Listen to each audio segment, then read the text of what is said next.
¿Estamos listos para recibir la palabra? Bien, vamos a buscar en el libro de los Efesios, capítulo 3, verso 14 al 21. El título del mensaje: Principios espirituales. De hecho, yo tengo un escrito que se llama las 12 leyes o 12 principios espirituales, ¿verdad? Aquí no vamos a cubrir 12 porque no da tiempo, pero vamos a cubrir algunos principios espirituales que consideramos son importantes. Todos son importantes, pero hemos separado estos para el mensaje de hoy. Título del mensaje: Principios espirituales. Y vamos a leer en Efesios 3, del 14 al 21. Nos ponemos de pie para leer la palabra del Señor. El Pablo está orando por la iglesia de Éfeso. Está orando por conocimiento. Conocer el amor de Dios, conocer la dimensión de nuestra fe. Es importante. Eso tratamos. No, en nuestra imperfección a veces no llegamos a lo que Dios quiere, ¿verdad? Pero tratamos de que su fe sea una fe con conocimiento, que no esté en el aire, sino que esté en un fundamento, ¿verdad? Lee así capítulo 3, verso 14 de Efesios. Por esta causa doblo mis rodillas ante el Padre de nuestro Señor Jesucristo, de quien toma nombre toda familia en los cielos y en la tierra, para que os dé, conforme a las riquezas de su gloria, el ser fortalecidos con poder en el hombre interior por su espíritu. ¿Para qué? ¿Por qué está orando por eso? Para que habite Cristo por la fe en vuestros corazones, a fin de que, arraigados y cimentados en amor, seáis plenamente capaces de comprender con todos los santos, es decir, con toda la iglesia, cuál sea la anchura, la longitud, la profundidad y la altura, y de conocer el amor de Cristo, que excede a todo conocimiento, para que seáis llenos de toda la plenitud de Dios. Y aquel que es poderoso para hacer todas las cosas mucho más abundantemente de lo que pedimos o entendemos, según el poder que actúa en nosotros, a Él sea gloria en la iglesia, en Cristo Jesús, por todas las edades, por los siglos de los siglos. Amén. Padre, te damos gracias por esta palabra. En el nombre de Jesús, Señor, nos ponemos en tus manos. Ayúdanos a entenderla, Señor. Gracias, Señor. Amén, amén. ¿Qué es un principio espiritual? Una ley espiritual, un principio. Por ejemplo, los 10 mandamientos son principios espirituales o leyes espirituales. Una ley en física se constituye una ley, algo que siempre ocurre bajo las condiciones ¿verdad? Iguales, ocurre de la misma manera. Un comportamiento de algo. Por ejemplo, la velocidad de la luz, 186.000 millas por segundo, ¿verdad? En un ambiente de un vacío, ¿verdad? En un ambiente que no haya obstáculos. El agua hierve a nivel del mar a 100 grados centígrados y se congela a 0 grados centígrados. Eso es una ley.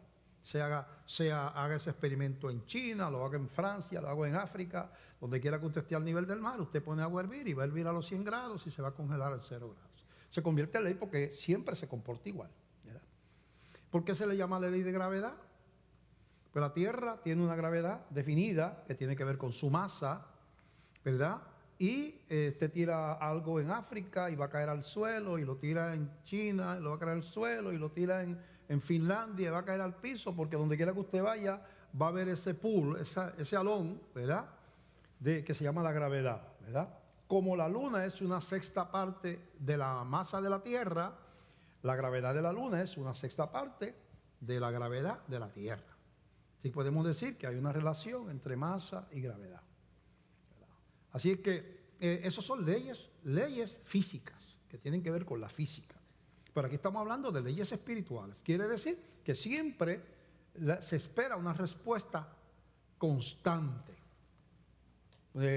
Por ejemplo, no robar. Es una de las leyes. No hurtar, una de los 10 mandamientos. Porque eso se considera un principio, una ley espiritual. Porque no da excepciones. No hurtar, punto. Y si es multimillonario y yo me encuentro la cartera, pues si me quedo con ella, es robar.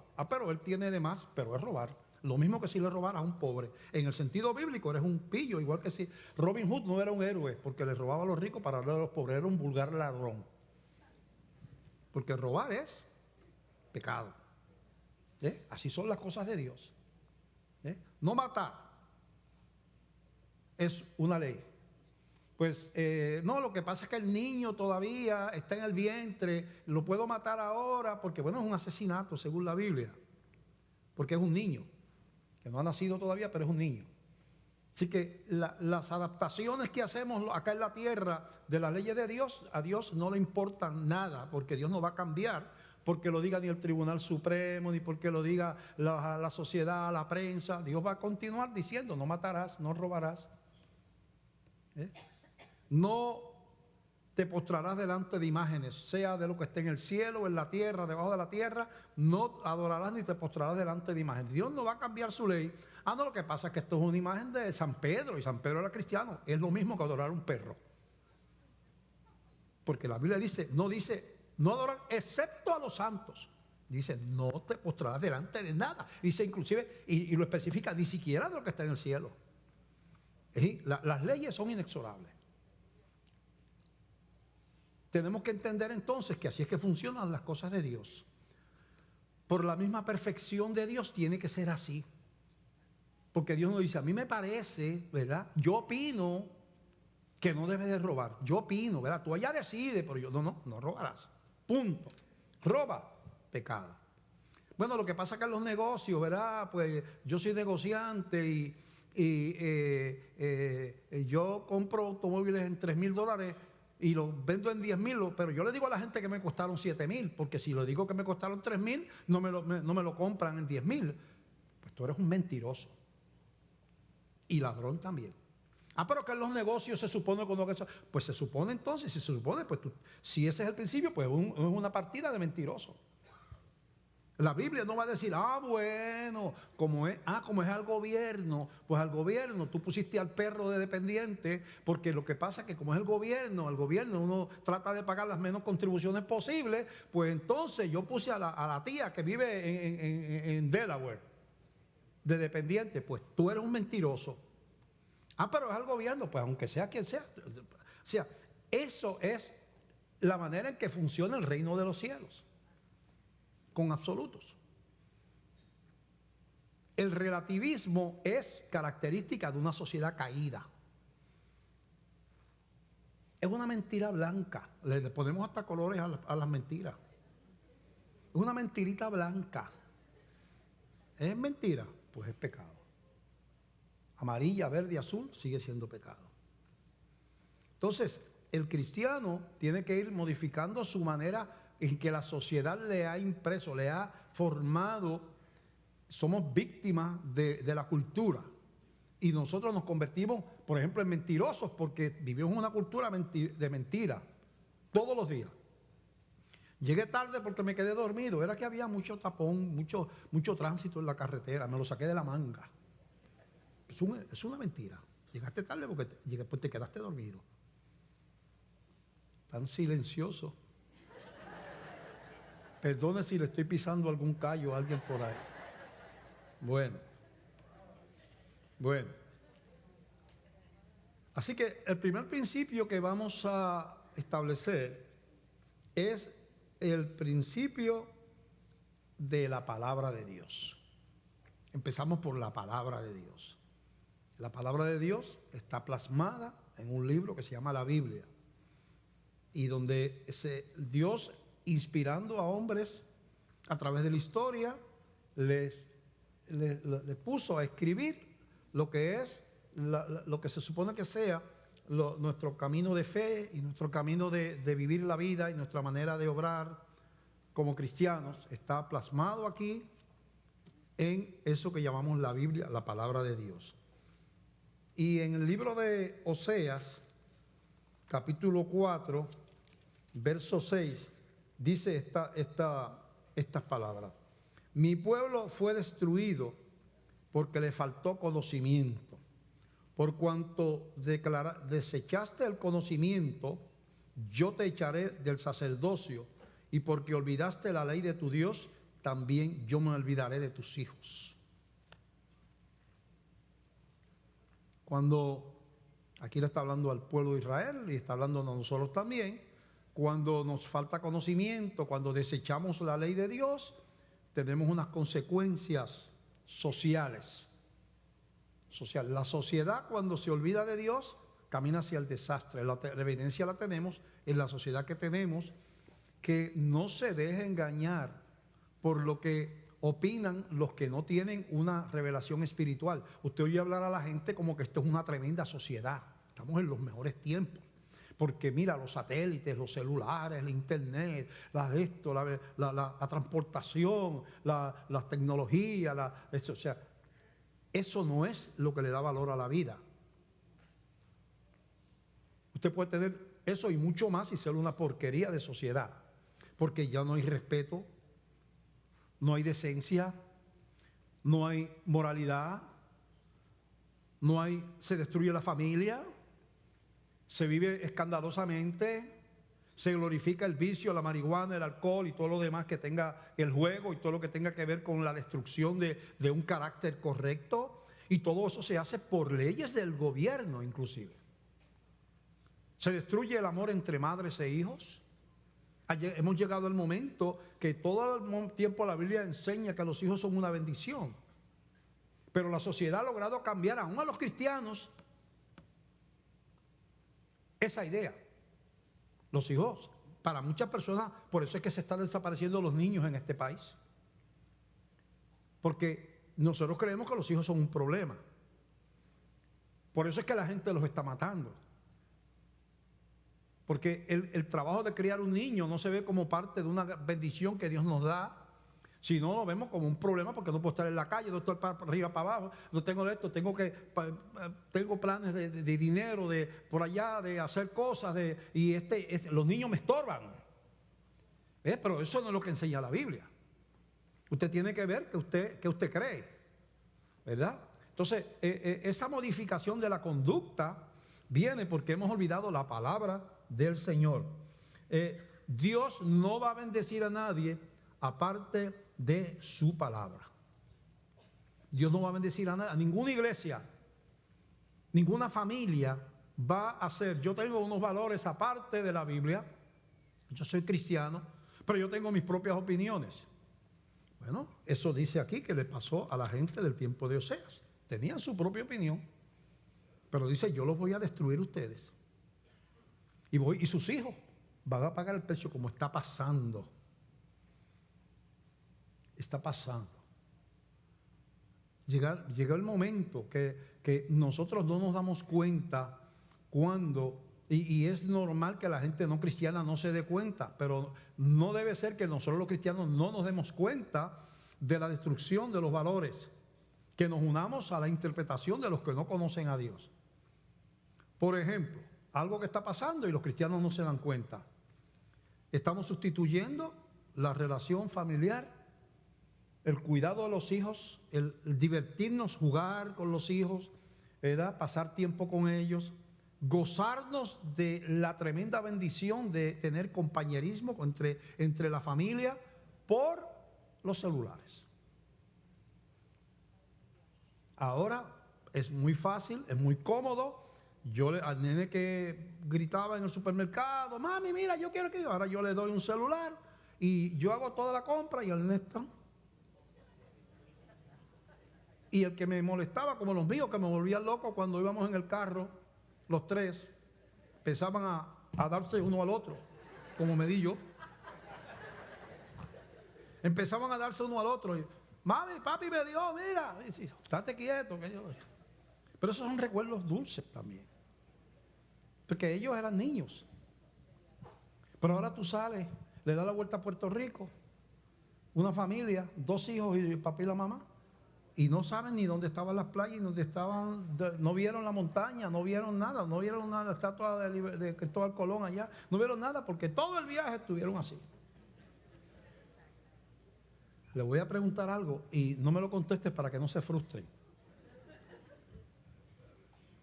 Si su hijo, si usted se va un mes para Estados Unidos y deja a su hijo, usted es la mamá, lo deja con el papá o con su suegro,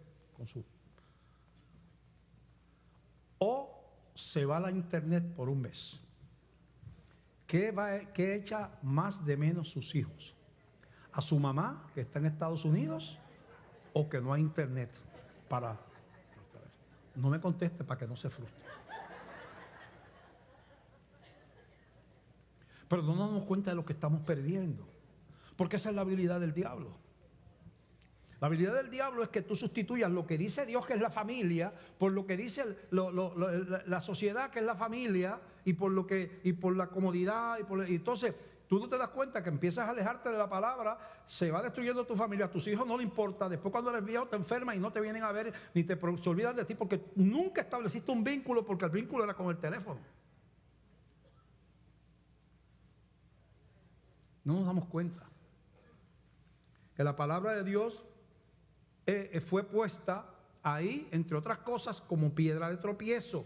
Las iglesias, muchas iglesias no están predicando la Biblia, no están enseñándole a la iglesia lo que es malo y bueno, como dice la Escritura, porque le ha caído encima la prensa, le ha caído encima el mundo político, le ha caído encima el mundo artístico a la iglesia por seguir las enseñanzas de la palabra. Y muchas iglesias dicen: yo no quiero problemas, yo no quiero que me digan fundamentalistas religiosos, no quiero que me digan fanáticos religiosos, yo ahora no voy a hablar sobre este tema porque eso, la gente está diciendo ahora que eso es bueno, que tenga que ver con la sexualidad, el sexo entre personas, la relación sexual entre personas del mismo sexo, tiene que ver con el aborto, tiene que ver con esto, tiene que ver lo otro. Yo no voy a hablar de eso, no voy a tocar esos temas porque eso me trae problemas. Yo voy a hablar de que Dios es bueno, que es verdad. Pero yo estoy ignorando la palabra. No tengo una voz profética en el tiempo que me ha tocado vivir. Yo soy una trompeta y toda la iglesia, los cristianos, los pastores, somos profetas, trompetas de Dios en los tiempos en que vivimos. Y una trompeta tiene que llamar a la batalla. El que tenía la trompeta de la guerra tenía que tocar la trompeta cuando venía la guerra, porque si no cogían a su ejército desprevenido.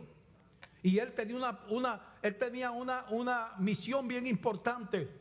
Estaba en una torre mirando a todos lados, veía venir un ejército, y todo el mundo salía a la batalla. Pero cuando ahora los pastores callamos de temas que son espinosos y poco populares, estamos callando el llamado de Dios a proclamar su palabra. Y la palabra fue puesta para salvarte y para que tropezases en ella. No, pastor, solamente para salvarme. No, para ambas cosas. Como como dice allá, hablando de Jesucristo, el que cree en Él no es condenado, pero el que no cree ya ha sido condenado porque no ha creído en el nombre del unigénito Hijo de Dios. Y en Primera de Pedro, capítulo 2. Primera de Pedro, capítulo 2, del verso 1 al 8, dice la Escritura: desechando pues toda malicia, todo engaño, hipocresía, envidias y todas las detracciones, todas las cosas contrarias a la verdad. Desead como niños recién nacidos la leche espiritual no adulterada, para que por ella crezcáis para salvación. ¿Sabe a qué le está llamando ahí la leche espiritual? A la palabra de Dios. Como ustedes saben, con los nenes, cuando son recién nacidos, yo creo que tienen una conexión directa. Yo creo que ni digieren las cosas porque comen y al ratito ya tienen sucios los pañales. Son una máquina de comer y de hacer caca.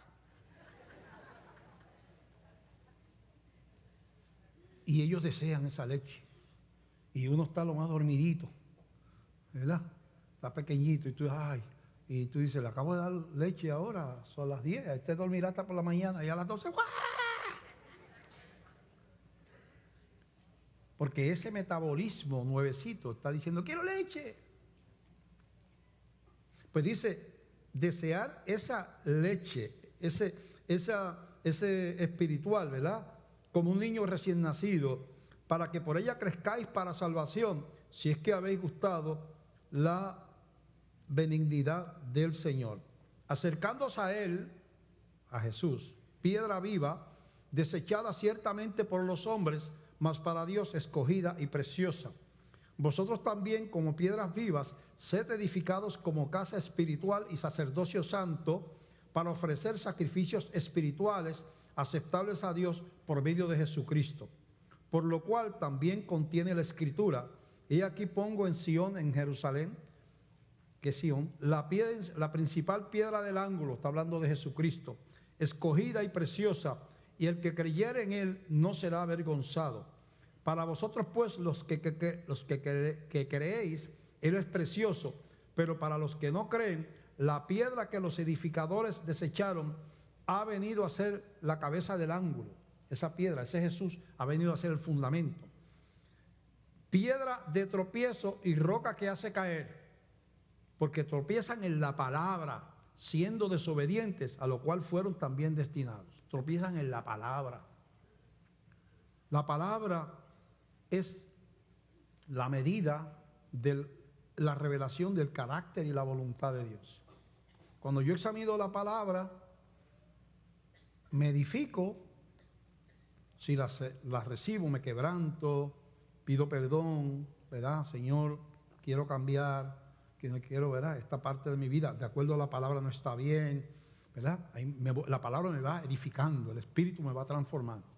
Pero para otros, dice aquí, esa palabra es piedra de tropiezo. Quiere decir que se le pone en el camino, ¿verdad? Mucha gente, yo oí a un comentarista en esta semana, que es lo más anticristiano que hay. Yo le digo decir que la iglesia debe desaparecer, que la iglesia es un estorbo, porque es bien político, ¿verdad? Y él decía, porque yo soy un hombre cristiano. La gente cree que es cristiano si cree en Dios. Pero tú preguntas en Puerto Rico, el 99 o el 95% de la gente cree en Dios. Pero quizás ni el 20% es cristiano. Porque creer en Dios no es lo mismo. Es que el cristianismo viene ligado a la palabra. Yo tengo un cristianismo porque yo no quiero ir al infierno, y yo quiero que Dios me sane, y yo quiero que... Te oye a la gente que no, esos artistas que son blasfemos y no creen en Dios y que viven en el pecado y todo eso, le da cáncer, y tú dices, bueno, yo estoy pidiendo a Dios, estamos confiados en un milagro. Rapidito se cristianizó. Como digo yo, cuando un avión le falla los motores a 30,000 pies, todo el mundo es cristiano en el avión. Hasta Marx, el fundador del comunismo, ¿verdad? El principio ateo. Cuando ese avión se apaga allá arriba, salen los Dios míos botados. Pero eso no es cristianismo. El oportunismo espiritual no es cristianismo. Cristianismo tú no lo puedes separar de la palabra. Yo quiero cristianismo sin palabra. Quítame la palabra de Dios y dame todos los beneficios del cristianismo. Que Dios me pueda sanar, que me dé un trabajito. Tengo noticias, le dice Jesús. Yo no salvo a nadie que no reconoce mi palabra como autoridad. Hay denominaciones completas que han colapsado porque abandonaron la palabra de Dios. Denominaciones completas que están desapareciéndose aquí en Estados Unidos, en diferentes partes del mundo. Hace 40, 50 años comenzó, para ese tiempo era bien frecuente en Latinoamérica y aquí en Puerto Rico. Ya lo he dicho antes esto, que los profesores de humanidades, de ciencias políticas, esa línea ¿verdad? de la educación, eran marxistas en las universidades latinoamericanas. Y los estudiantes cristianos estudiaban en esas universidades, muchos que tenían aspiraciones de ser pastores, se dejaron influenciar por esos profesores marxistas Y se empezó a formar un pensamiento en la Iglesia Católica y en la Iglesia Evangélica de lo que se llamó la teología de la liberación, que es tratar de juntar el mensaje de Cristo de la Biblia con los principios marxistas de la lucha de clases. Y empezaron a llamarle a los pobres pueblos de Dios. La Biblia, ya hay un error doctrinal terrible. La Biblia dice que no se puede llegar al Padre sin Cristo. El pobre que no se convierte a Cristo va al mismo infierno que va el millonario que no se convierte a Cristo.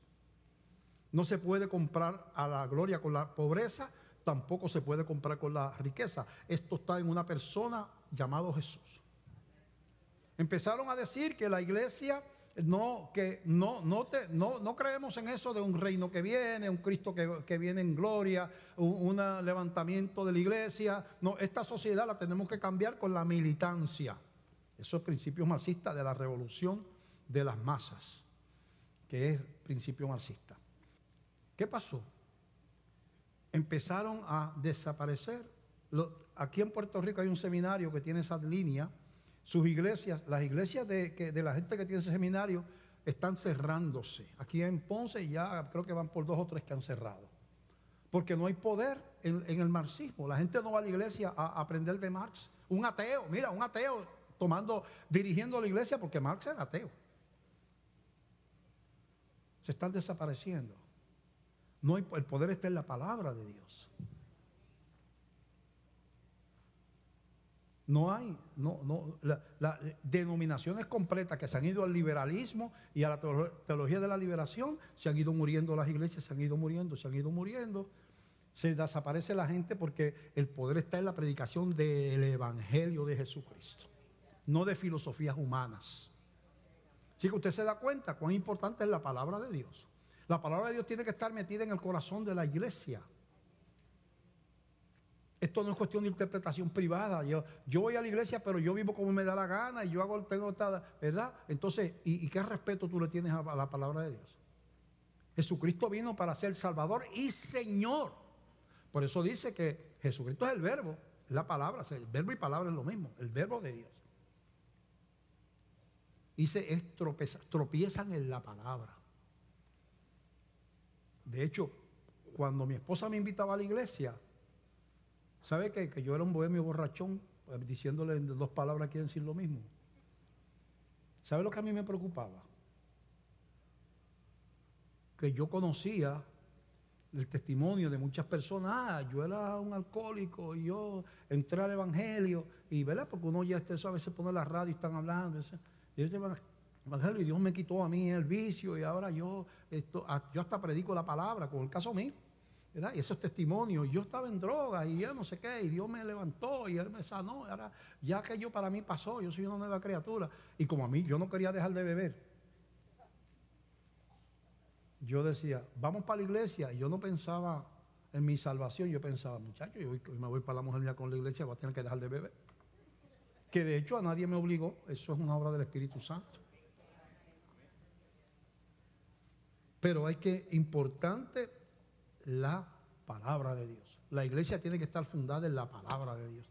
El pastor tiene que enseñarle a su gente a amar la palabra de Dios. Tiene que enseñarle a formarlos por la palabra de Dios. Segundo principio, además de la palabra, la iglesia tiene que amar la justicia y aborrecer el abuso y la explotación del que sufre. No estoy contradiciendo lo que dije primero con la cuestión de los principios marxistas de la lucha de clases. ¿Sabe cuál es el principio de Marx? Básicamente, bien sencillo. Todo el problema de la humanidad es que hay los ricos, los poderosos, explotan a los pobres, ¿verdad? Y de eso hay verdad también parte. Eso sí ha sido así a través de la historia. Por lo tanto, si hacemos a todo el mundo igual y eliminamos sacamos del medio a todos los que tienen esa riqueza y los despojamos y hacemos un gobierno que sea para todo el mundo igual, entonces vendrá la justicia en la tierra. Lo que pasa es que en la práctica, donde quiera que ha ocurrido eso, ha ocurrido primero el colapso, hace a todo el mundo igual, o sea, hace a todo el mundo pobre. Ya no hay ricos y pobres, todo el mundo es pobre. Y segundo, viene la dictadura, porque como eso es antinatural, entonces empieza otra jerarquía que ya no se dé dinero, son los del partido. Ya la jerarquía no son los ricos, ahora la jerarquía son los del partido. Tienen el ejemplo de Venezuela. En Venezuela y en Latinoamérica ha habido explotación de los ricos hacia los pobres toda la vida, pero ahora la explotación y el abuso viene del Partido Comunista de Venezuela. Igual que en Cuba viene del Partido Comunista de Cuba. Y en China viene del Partido Comunista de Cuba. O sea, que esas filosofías humanas en papel son bonitas, pero en la implementación se caen, ¿verdad? Bueno, ese es otro tema, ¿verdad? Pero la iglesia tiene que amar la justicia y aborrecer el abuso y la explotación del que sufre. Jesucristo dice en Lucas capítulo 4, del verso 16 en adelante, y vamos a leer ya mismo, ya estamos llegando. Lucas 4, del 16 al 20. Dice así: vino a Nazaret, donde se había criado, y en el día de reposo entró en la sinagoga conforme a su costumbre y se levantó a leer. Y se le dio el libro del profeta Isaías, y habiendo abierto el libro, halló el lugar donde estaba escrito: el Espíritu del Señor está sobre mí, por cuanto me ha ungido para dar buenas nuevas a los pobres, me ha enviado a sanar a los quebrantados de corazón, a pregonar libertad a los cautivos y vista a los ciegos, a poner en libertad a los oprimidos, a predicar el año agradable del Señor. Y enrollando el libro, Jesús lo dio al ministro y se sentó, y los ojos de todos en la sinagoga estaban fijos en él. Y comenzó a decirles: hoy se ha cumplido esta escritura delante de vosotros.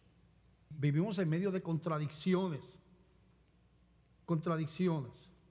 de eso, y no podemos caer en la simulación social de que se hace eso, porque eso lo simulan los gobiernos y la gente de que tienen el control de la sociedad. Dan apariencia de que ellos están bien preocupados por los que sufren, pero sus actuaciones no compaginan con eso. Les voy a dar algunos ejemplos. Los formadores de la nación norteamericana escribieron allá en la Carta de Derechos que all men are created equal. Todos los seres humanos son creados iguales. Qué bonito suena eso. Pero muchos de ellos tenían esclavos.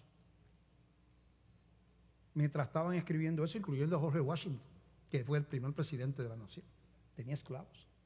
Así que lo que ellos estaban queriendo decir: all white men are created equal. Todos los blancos son creados iguales. No estaban pensando en los negros, porque si no, no hubieran tenido esclavos, o si no, eran unos hipócritas, porque los estaban escribiendo y estaban esclavizando a la gente al mismo tiempo. Así que nos damos cuenta cómo se crea la dualidad. Y cuando estamos hablando de vivir por la palabra, es que tenemos que ser íntegros, tenemos que ser, ¿verdad? No ser hipócritas. Tanta gente aquí, la mosca tiene que venir acá.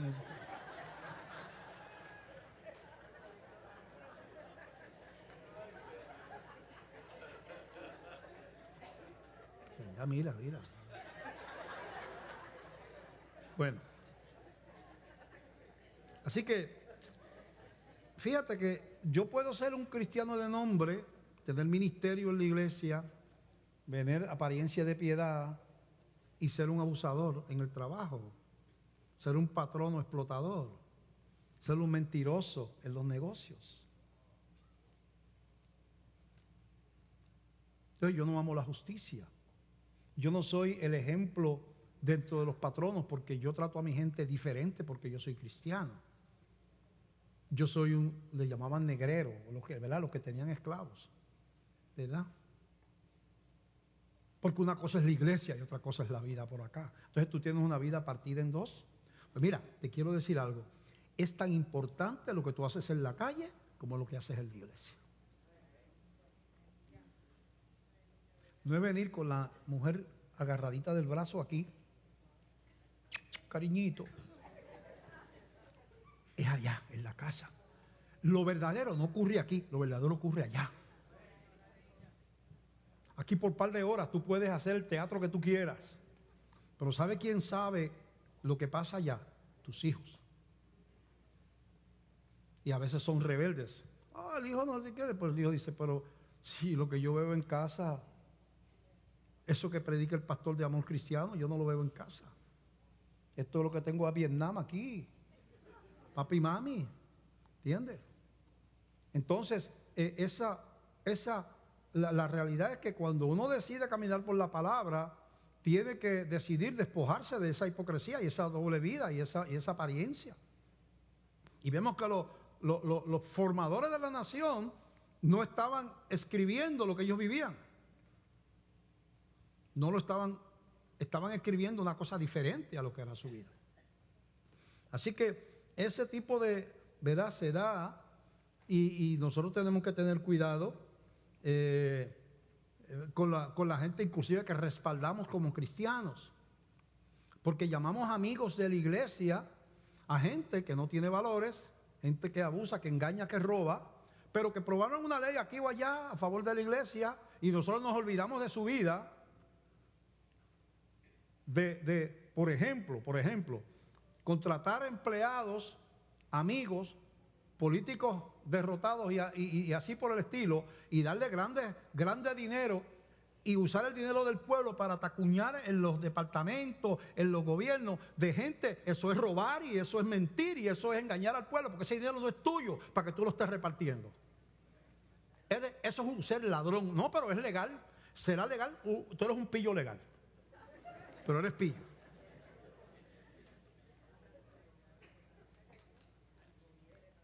Aquí en Puerto Rico tenemos una deuda de decenas, yo no sé si cientos de miles de millones de dólares acumulada por los últimos 40 años de diferentes administraciones que presupuestaron más del dinero que recibían para hacer obra, no, hacer política para tratar de ganar la próxima elección. Endeudando al pueblo, no para que produjera trabajo, sino comprando, repartiendo empleo y tirando, aunque sea media pulgadita de bitumuro antes de la elección, para que la calle se vea negra, que un mes después está todo pelada la calle. Porque eso no es servicio al pueblo, eso es usar el dinero para salir reelecto. Y eso es también robar.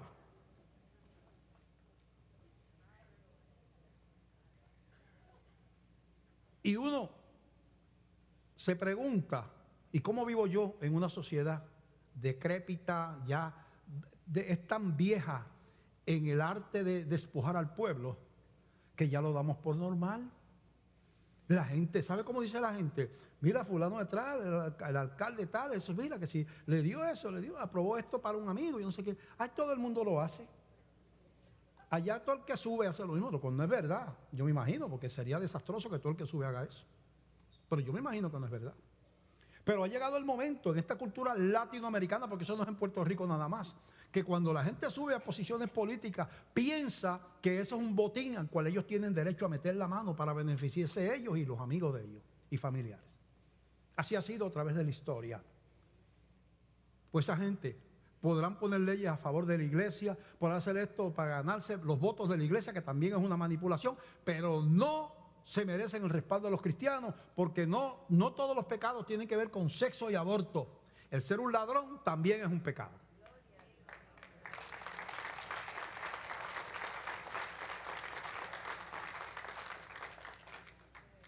Tercer principio, estoy empezando a coger. Tercer principio, el principio de la autoridad, un principio bíblico. Cristo no puede ser Salvador si no es Señor de la vida. Yo te recibo, yo no quiero ir al infierno, aquello es muy caliente allí. Yo voy a recibir a Jesús para no ir al infierno, pero mi vida la mando yo. Que se conforme con la caminatita que yo di allí en la iglesia para recibir al Señor. Lo demás es mío. ¿Sabe qué? Eres un inconverso que hizo una caminatita para pasar al frente de la iglesia. La salvación es una experiencia de crisis. La Biblia le llama un nuevo nacimiento. El que esté en Cristo, dice la Biblia, nueva criatura es. Las cosas viejas pasaron. Así que a veces uno tiene que predicar y puede provocar que alguna persona, mira, ese pastor me hizo sentir mal. Porque yo fui a la iglesia con, ¿verdad?, un montón de problemas y el pastor está hablando de unas demandas tan y tan fuertes que esto no es para mí. Yo lo entiendo eso. Yo lo entiendo. El que predica la palabra proféticamente no predica para ganar concursos de popularidad. Tiene que decir la verdad aunque se le vacíe la iglesia.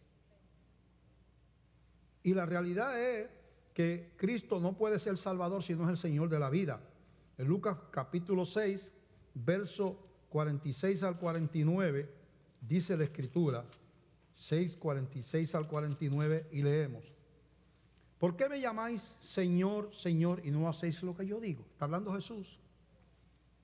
Todo aquel que viene a mí y oye mis palabras y las hace, os indicaré a quién es semejante.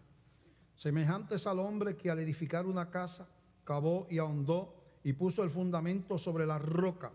Y cuando vino una inundación, el río dio con ímpetu contra aquella casa, pero no la pudo mover porque estaba fundada sobre la roca. Eso es una parábola, un ejemplo. La roca es Cristo. Está hablando del hombre prudente que edifica su fe sobre Cristo. Cavó hondo, había que trabajar, era negación, no era cuestión ¿verdad? Una buena casa, sólida, ¿verdad? Ok. Y dice después: mas el que oyó y no hizo, el que oyó ¿qué? La palabra, ¿verdad? ¿Qué dice el versículo 47? Todo aquel que viene a mí y oye mis palabras, ese le llama el hombre sensato, ¿verdad? El que oyó y no hizo caso a la palabra. Semejante es al hombre que edificó su casa sobre la tierra, sin fundamento. No escarbó, no buscó la roca, no buscó que quedara fuerte y empezó a construir directamente ahí. Contra la cual el río dio con ímpetu y luego cayó, y fue grande la ruina de aquella casa. Edificar una casa, una vida espiritual, requiere llegar hasta la roca. La roca es Cristo. Y Cristo significa una cruz.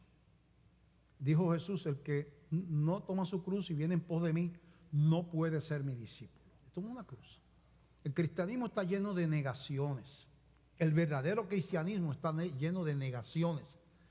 ¿Qué son negaciones? Oportunidades de hacer cosas que me gustan, que me convienen, pero que no están conforme a la palabra de Dios, y yo me digo que no. Negación es decirse que no uno.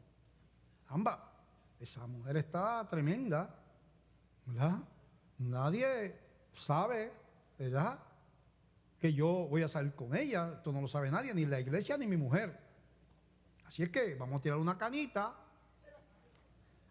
¿verdad? Porque todos mis amigos lo hacen. Ya no hay negación, ahí hay complacencia. ¿Qué es negación? El hombre no es ciego. El que crea que cristianos varones somos ciegos, no es verdad. Puede pensar lo mismo, es una mujer hermosa. Y me está tirando señales de humo.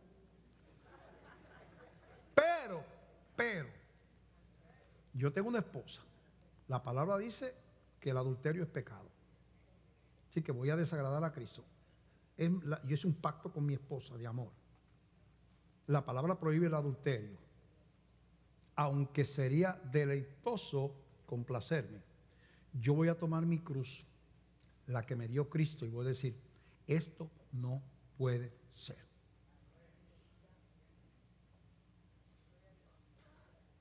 Lo mismo hacia un varón.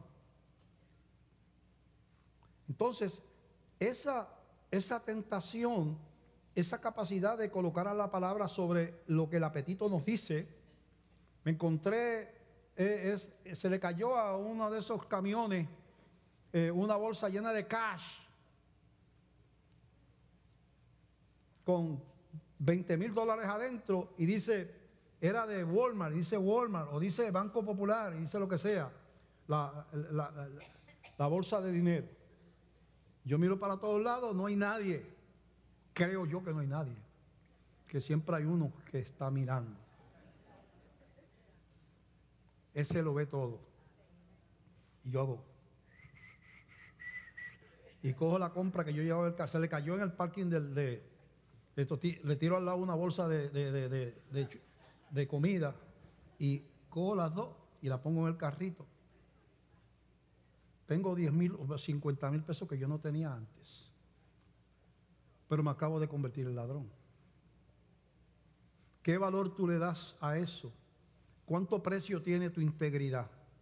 50,000, 100,000, 5 pesos, porque hay gente que tiene una integridad bien baratita.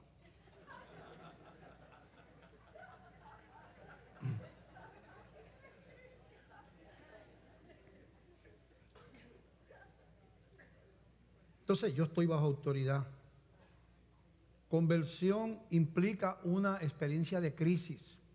Cuando yo me convierto a Cristo, yo estoy dándole la espalda a una vida y entrando en una vida nueva, ¿verdad? Así está organizado el cielo en orden de autoridad. Dios establece un orden de autoridad en la tierra, empezando con Él. Así es en el cielo, comienza con Él siempre. Y tiene sus ejércitos organizados en arcángeles, ángeles, querubines, serafines, ¿verdad? En un orden de autoridad. No es lo mismo un querubín que el arcángel Gabriel, porque ese es un ángel de gran autoridad. Asimismo tiene el Satanás, que es un copión, organizado sus potestades, gobernadores de tinieblas, principados, tiene organizado sus demonios en orden jerárquico también. Porque las cosas no funcionan si no hay un orden de autoridad en la sociedad. En los seres humanos somos personas de hábitos gregarios, vivimos en grupo, en sociedad, y en todos los organismos que viven en sociedad hay un orden jerárquico en la tierra. Siempre hay un animal que es el alfa del grupo, en los lobos, en los elefantes, en los leones. Ahí tiene que haber alguien que sea el líder, si vive en grupo. Hay los otros que son como tigres, que viven solitarios y tienen un territorio quizás como del tamaño de Ponce, de la ciudad y el campo, inmenso, y el tigre que entre ahí, macho, va a haber una pelea, porque ellos no pueden soportar otro tigre en su territorio. Pero los leones son gregarios, viven en grupo. En la sociedad no puede haber un barco sin capitán, no funciona. No puede haber gobierno sin presidente, reyes, gobernadores. No puede haber supermercados y empresas sin gerente, sin administrador. No puede haber principal sin escuela. Y no se supone que haya un hogar sin autoridad. Y Dios designó al varón como líder del hogar. Eso lo ha destruido el principio del feminismo y el empoderamiento que llaman de la mujer. Pero contradice la Biblia. La Biblia dice que el varón es cabeza del hogar. Pasa que muchos varones no ejercen esa autoridad, entregan la autoridad, y no estoy hablando de maltrato ni pelea, sino que la mujer respeta a un hombre que toma su responsabilidad, la ama profundamente, pero que no claudica en su liderato. Y hay hogares muy confundidos donde no hay líder y lo que hay es un revolú, donde no hay liderato, hay caos. En el barco, si el capitán no está, empieza una pelea entre los marinos. ¿Para dónde vamos? ¿Para aquí, para allá? Si en el ejército no hubieran oficiales y tenientes y coroneles y sargentos y generales, eso es un caos. ¿Y pues dónde vamos? No para allá, no para acá, eso es un caos. En Romanos capítulo 13 dice lo siguiente, y leemos. Romanos 13 del 1 al 5 dice: sométase toda persona a las autoridades superiores, porque no hay autoridad sino de parte de Dios, y las que hay por Dios han sido establecidas. De modo que quien se opone a la autoridad, a lo establecido por Dios, resiste, y los que resisten acarrean condenación para sí mismos. Porque los magistrados, está hablando del gobierno civil, no están para infundir temor al que hace el bien, sino al malo. Quieres pues no temer la autoridad, haz lo bueno y tendréis alabanza de ella. Porque ese magistrado es servidor de Dios para tu bien. Vamos a leer hasta ahí. Está diciendo, hay que respetar las autoridades. Un buen cristiano dice: ¿a quién Dios puso en eminencia, en autoridad sobre mi vida? Bueno, si estoy una mujer casada, pues Dios me dijo que respetara a mi marido. Soy un hijo, el Señor me dijo que honrara a mi papá y a mi mamá. Ellos son la autoridad en la casa. Si estoy en la iglesia, Dios puso un pastor y un liderato en la iglesia. Si estoy en una clase, en un estudio bíblico, el líder aquí es el maestro, no soy yo. Yo no vengo aquí a causar problemas, ni a discutir con el maestro, a probar que yo sé más que él. Yo localizo, ¿verdad? Si en la vida cotidiana de la calle, yo como cristiano, yo pago mis contribuciones, obedezco las leyes, ¿verdad?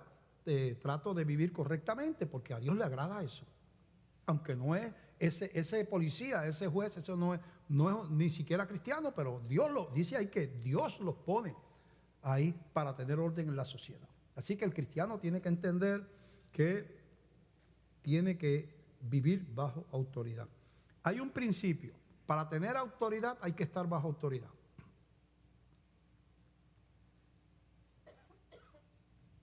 Sencillo. Si tú estás en el ejército y tú ves ese sargento que tiene 12 reclutas, ¿verdad?, que llegaron allí o que están allí con él es el líder, y dice: vamos a levantarnos a las 5 de la mañana, y a esa hora se levantan los 12 reclutas. Ahora, vamos a comenzar el día dándole una vuelta a la pista de aquí, porque vamos hoy a hacer ejercicio, y todo el mundo le da la vuelta a la pista. Después de eso vamos a limpiar la barraca, y tomen cada uno. Y ellos lo limpian obedientemente,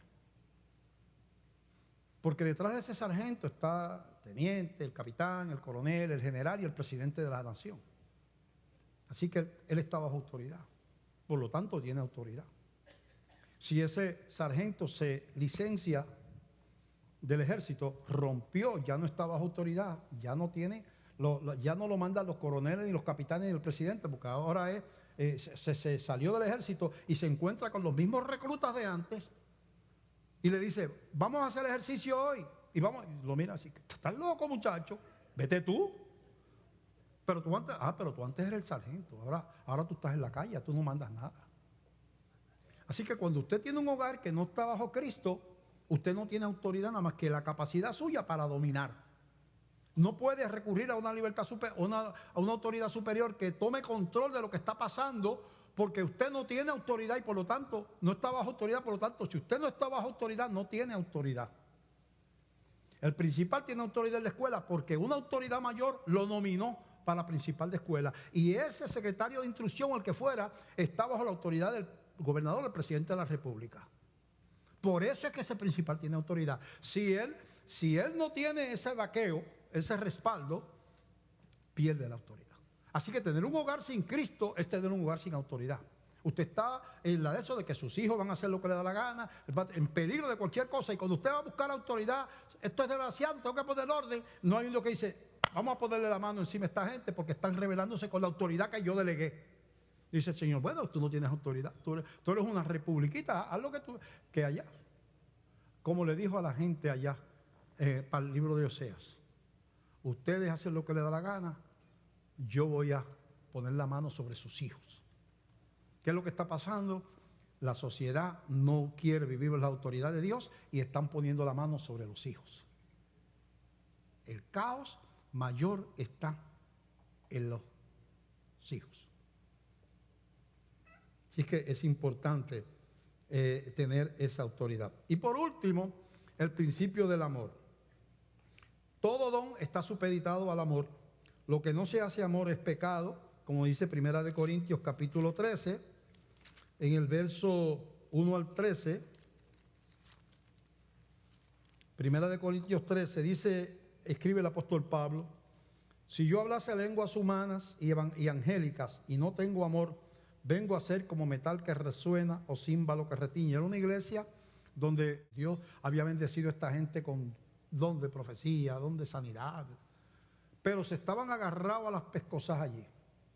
Y Pablo le dice: si yo tengo un don, no está diciendo que el don no era de Dios, lenguas humanas y angélicas, y no tengo amor, vengo a ser como metal que resuena o címbalo que retiñe. Yo lo que soy yo soy como una campana que hace ruido. Esa lengua es un ruido lo que yo hago, porque Dios no tiene ningún valor espiritual. En ese ambiente de pelea no tiene ningún valor espiritual. Y si tuviese profecía y entendiese todos los misterios y toda ciencia, y si tuviese toda la fe de tal manera que trasladase los montes y no tengo amor, nada soy. Sí, esa está lleno de dones y profecías y de milagros, pero no tengo amor, dice, no sirven, tus dones no sirven. Y si repartiese todos mis bienes para dar de comer a los pobres, y si entregase mi cuerpo para ser quemado, y no tengo amor, de nada me sirve. Y tú eres una persona que te gusta a lo mejor el reconocimiento y das mucho, pero no tienes amor, dice, no, lo que das no tiene mucho valor. El amor es sufrido, es benigno, el amor no tiene envidia, el amor no es jactancioso, no se envanece, no hace nada indebido, no busca lo suyo, no se irrita, no guarda rencor, no se goza de la injusticia, mas se goza de la verdad. Todo lo sufre, todo lo cree, todo lo espera, todo lo soporta. El amor nunca deja de ser.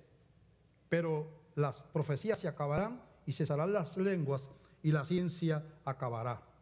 Porque en parte conocemos y en parte profetizamos. Mas cuando venga lo perfecto, entonces lo que es en parte se acabará.